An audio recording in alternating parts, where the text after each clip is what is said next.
ये बात है साल 2022 की और कहानी है स्वाधीन मिश्रा की। एक ऐसा सफ़र जो शुरू तो हुआ था बहुत सारी खुशियों के साथ, लेकिन उसका अंत हुआ एक ऐसे खौफ पर जिसका जिसका कोई जवाब ही नहीं था। आखिर क्या था वो डर? चलिए आज इसी बारे में जानते हैं।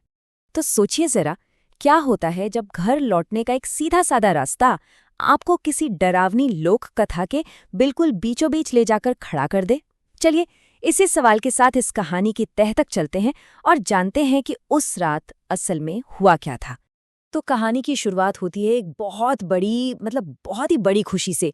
स्वाधीन के परिवार ने अपनी जिंदगी की पहली कार खरीदी थी, एक चमचमाती हुई नई फोर्ड।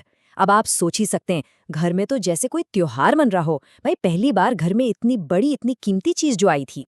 और देखिए, स्वाधीन के लिए ना, ये सिर्फ एक कार नहीं थी, ये एक तरह से सम्मान की बात थी। अब उनका परिवार भी शान से किसी शादी ब्याह में जा सकेगा, बसों की भीड़ में धक्के नहीं खाने पड़ेंगे। मतलब वो जो एक एहसास होता है ना, वो बिल्कुल अलग था। लेकिन कहानी में मोड़ तब आता है जब स्वाधीन अपने बड़े भाई और एक दोस्त के साथ गाड़ी की पहली सर्विसिंग के लिए जाता है। उन्हें क्या पता था कि ये एक मामूली सा दिन उनकी जिंदगी को हमेशा के लिए बदलने वाला है। हुआ ये कि सर्विस सेंटर पर इतनी ज्यादा भीड़ थी कि उनका नंबर आते आते शाम के 4:30 बज गए।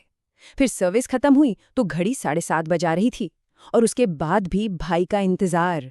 मतलब जब वो सब कुछ खत्म करके आखिरकार घर के लिए निकले ना, तो रात के 11:30 बज चुके थे। दिन का निकला हुआ सफर अब घनी रात में तब्दील हो चुका था। अब घर का रास्ता कोई छोटा मोटा तो था नहीं, पूरे 80 किलोमीटर का सफर बाकी था।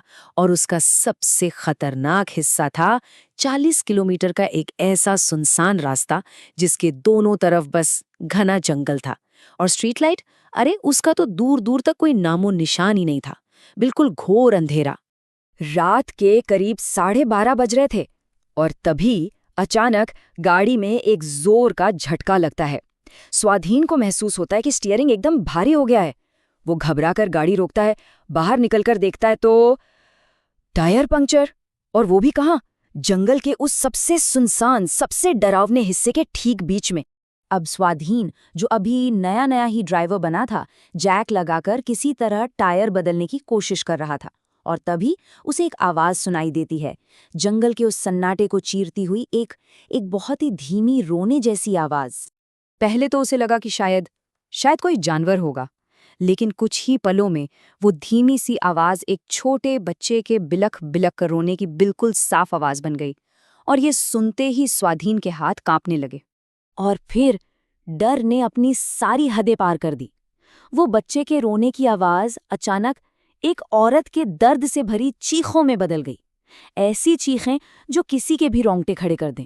बस जैसे तैसे कांपते हाथों से टायर बदला गया। स्वाधीन गाड़ी में बैठा और उसने रेस पर ऐसा पैर रखा कि बस गाड़ी भगा दी। सोचिए, जो लड़का कभी 60 की स्पीड से ऊपर गाड़ी नहीं चलाता था, वो उस रात गाड़ी 100 की रफ्तार से दौड़ा रहा था। दिमाग में बस एक ही बात थी, यहां से निकलो। और तभी गाड़ी की हेडलाइट में सड़क के इस पार से उस पार एक सफेद सी परछाई तेजी से गुजरी। एक बार और फिर दोबारा। स्वाधीन इतना ज्यादा डर गया था कि उसने ब्रेक लगाने की जगह गाड़ी की स्पीड और बढ़ा दी। उसे बस उस जगह से, उन आवाजों से दूर भागना था। गाड़ी की स्पीड अब 110 किलोमीटर प्रति घंटे को भी पार कर चुकी थी। पीछे बैठे भाई और दोस्त चिल्ला रहे थे, अरे धीरे चला धीरे चला, लेकिन वो सुन कहाँ रहा था। और ठीक उसी पल उसने जो देखा, उसके होश उड़ गए। अपनी ड्राइवर सीट की खिड़की के ठीक बगल में सफेद साड़ी पहने एक औरत गाड़ी के साथ साथ उसी रफ्तार से दौड़ रही थी। उसके लंबे लंबे बाल उसके चेहरे पर बिखरे हुए थे। लेकिन इस पूरी घटना में सबसे ज्यादा खौफनाक बात पता है क्या थी? वो ये कि वो औरत सिर्फ और सिर्फ स्वाधीन को दिख रही थी। जब उसने घबरा कर अपने भाई से पूछा तो उसका जवाब था कि बाहर तो सिर्फ घना अंधेरा है और कुछ भी नहीं। स्वाधीन ने बस गाड़ी भगाना जारी रखा।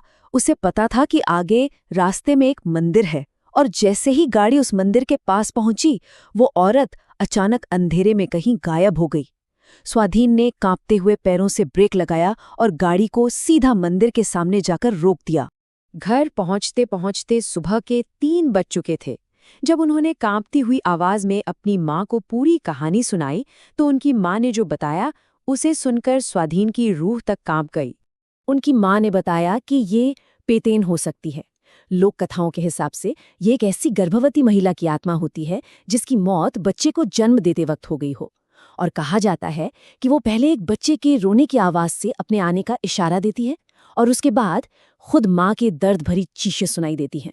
और जानते हैं, ये कहानी सिर्फ स्वाधीन की नहीं थी। कुछ समय बाद उसके एक दोस्त ने भी एक किस्सा सुनाया। उसी सड़क पर रात के वक्त उसकी बाइक अचानक बहुत भारी हो गई थी, मानो कोई पीछे आके बैठ गया हो, जबकि वो उस वक्त बिल्कुल अकेला था। तो ये कहानी हमें सोचने पर मजबूर कर देती है। क्या वाकई में कुछ सड़कें, कुछ जगह ऐसी होती हैं जहां हमारे जाने पहचाने दायरे से बाहर की चीजें होती हैं, या ये सब सिर्फ हमारे डरे हुए मन का एक वहम होता है? इसका जवाब शायद किसी के पास नहीं है।